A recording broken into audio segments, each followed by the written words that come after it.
ভাবছো মা? ভাবছি কত তাড়াতাড়ি সময় চলে যায় বলতো।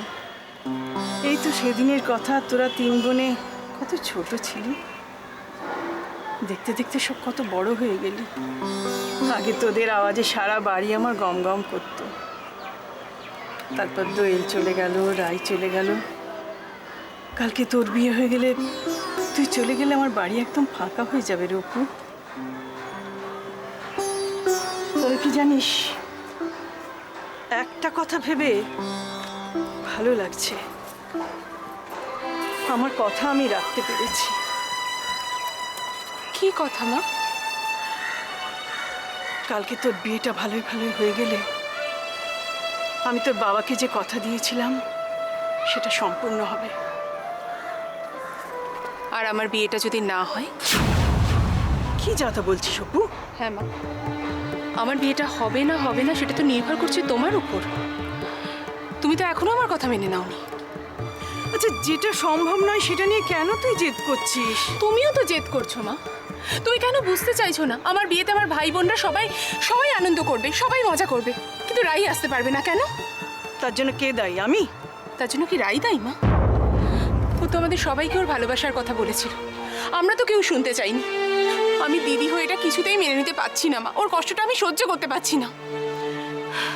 এরকম পাগলামি করিস না অপু, এরকম পাগলামি করিস না।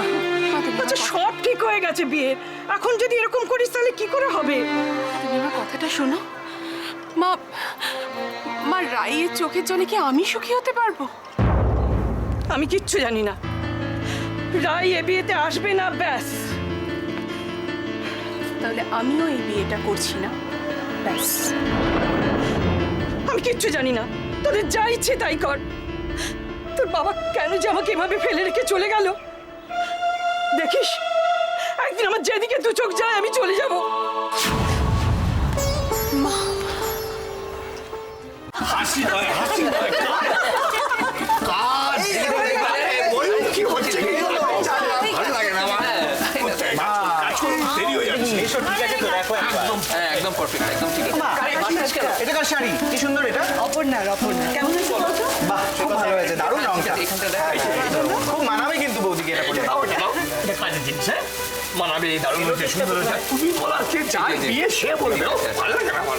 আমি বলবো? হ্যাঁ তুই বল না ভাইয়া, মানে তোর পছন্দ তো অপর্ণার জন্য, না হলে আমাদের হাতে অপশন আছে, আমরা এখনো গিয়ে চেঞ্জ করে আনতে পারি। তুই না মানে, আচ্ছা আমি কি করে বলবো?